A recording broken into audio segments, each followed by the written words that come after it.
Epstein was born in 1953 and worked briefly as a teacher before moving into finance. By the 1980s, he was employed on Wall Street, Bear Stearns, and later ran his own money management firm. He managed funds for the ultra-wealthy, notably lingerie magnate Les Wexner, and by the 1990s had become a billionaire himself. Over decades, he acquired a network of lavish properties: a Manhattan townhouse at 9 East 71st Street, a Fifth Avenue mansion, a 14,000-skift Palm Beach estate on El Brillo Way, a 10,000-plus or minus acre ranch in New Mexico, and 2 private islands in the U.S. Virgin Islands, Little and Great St. James. Epstein cultivated a high-flying image, hobnobbing with celebrities and politicians. But beneath this facade, investigators later found evidence that he was operating a vast child sex trafficking network. The first allegations against Epstein surfaced in 2005 in Palm Beach, Florida. Police say a 14-year-old girl's mother reported that Epstein had paid the girl for a sexual massage at his mansion. Officers conducted trash pulls at his home in April-May 2005, seizing evidence, phone messages, contact lists, showing dozens of underage girls coming and going. By July 2006, a Palm Beach grand jury indicted Epstein on 1 count of soliciting prostitution, a misdemeanor. This single charge, for which his attorney later admitted he paid a 14-year-old, outraged local police, who felt it was far too lenient given the number of victims. Meanwhile, federal agents had stepped in. In July 2006, the FBI opened a probe, Operation Leap Year. By spring 2007, prosecutors had drafted a sweeping federal indictment alleging dozens of sex acts with underage girls. Instead of proceeding to a federal trial, Epstein's team negotiated a deal with the prosecutor's office. In secret discussions through summer 2007, federal and state authorities worked out a plea bargain. On September 24, 2007, Epstein signed a non-prosecution agreement, NPA. He would plead guilty to 2 state charges: 1 count of soliciting prostitution with a minor, 1 count of prostitution, and serve up to 18 months in county jail.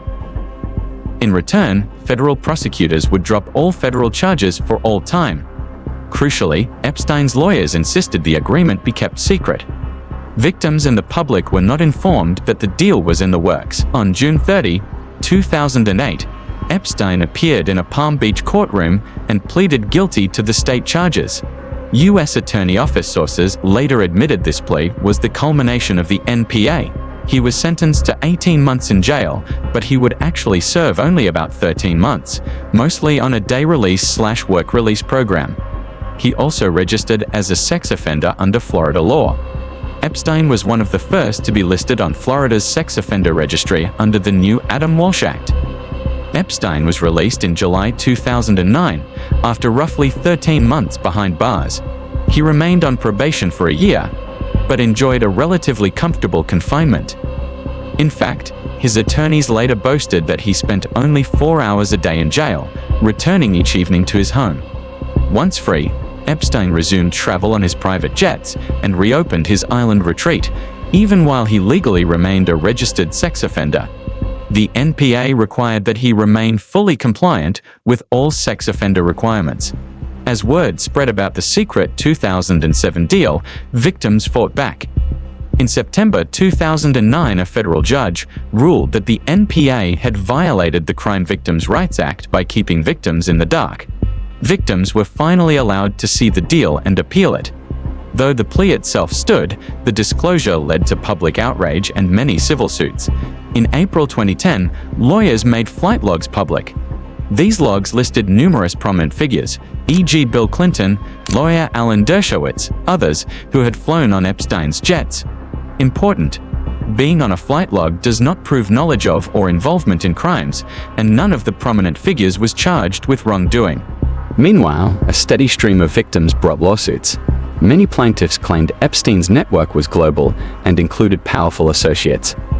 In 2011, Judge Mara of the Southern District of Florida ruled that at least some victims should have been notified of the play, emphasizing that prosecutors hiding evidence from the victims was a serious error. Epstein's lawyers insisted the state play had spared lives by reducing legal exposure. Others viewed it as a grave miscarriage of justice. Epstein used his remaining wealth to settle dozens of civil claims quietly by the mid-2010s. In January 2015, a new layer emerged. Virginia Roberts, now Juffa, a former Epstein victim, filed an affidavit saying Epstein's associate Ghislaine Maxwell had recruited her to have sex with powerful men, including Prince Andrew and hedge fund manager Glenn Dubin. These allegations appeared in court filings but were part of civil complaints, not criminal charges. Prince Andrew and others flatly denied any wrongdoing, and no criminal charges resulted. Epstein's criminal case was already closed. The Roberts/Juffa claims fueled public interest but remain civil allegations. Authorities have not treated them as proven. We note them only to recognize the scope of accusations in Epstein's orbit. The story took a dramatic turn in 2019. On July 6, 2019, Jeffrey Epstein was arrested on new federal charges in New York. The indictment, unsealed July 8, charged him with sex trafficking and conspiracy, alleging that from 2002 to 2005, he paid dozens of underage girls to perform sex acts at his Manhattan and Palm Beach homes. U.S. Attorney Jeffrey Berman announced the indictment, noting Epstein sexually exploited and abused dozens of minor girls. Federal agents raided his Upper East Side mansion and private residence. Epstein pleaded not guilty and faced a bail hearing. On July 18, 2019, the judge ordered him held without bail, citing the danger he posed and flight risk. The court noted Epstein had previously violated probation, traveling secretly. On August 10, 2019, Epstein was found dead in his cell at the MCC in Manhattan. According to the U.S. Attorney's Office, he was found unresponsive in his cell early that morning and was pronounced dead at 6:30 a.m.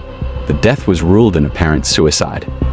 The medical examiner's office officially classified it as suicide by hanging. U.S. Attorney Jeffrey Berman said the death presents yet another hurdle to giving Epstein's many victims their day in court.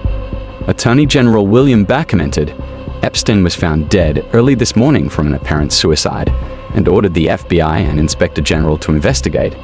The circumstances: Epstein was a high-profile inmate who had attempted suicide weeks earlier, and surveillance cameras had inexplicably failed, sparked intense public scrutiny. In late 2022, the DOJ Inspector General released its report on Epstein's custody. It confirmed Epstein died by suicide, but found numerous and serious failures by MCC staff. For example, guards falsified logs showing inmate checks that never occurred, leaving Epstein unobserved for hours before his death. They also failed to reassign him a cellmate after a prior suicide watch, and the cameras were not recording his wing. 2 guards were later criminally charged and entered deferred prosecution deals for falsifying records. Importantly, the OAG found no evidence of foul play. It stated that FBI investigators determined Epstein's death was not the result of a criminal act, and the medical examiner concluded suicide. Despite these official findings, questions and conspiracy theories persist. Some have speculated Epstein was murdered to silence him, but all official accounts, including the FBI and NYC medical examiner, affirm suicide. The greatest culpability found was with the jail staff's gross negligence. An important postscript involves Ghislaine Maxwell, Epstein's longtime associate.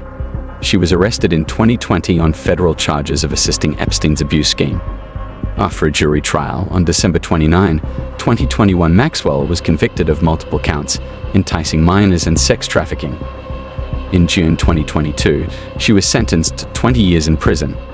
U.S. prosecutors emphasized Maxwell facilitated Epstein's abuse of dozens of girls. Maxwell's case further validated many victims' accounts, though it postdated Epstein's death.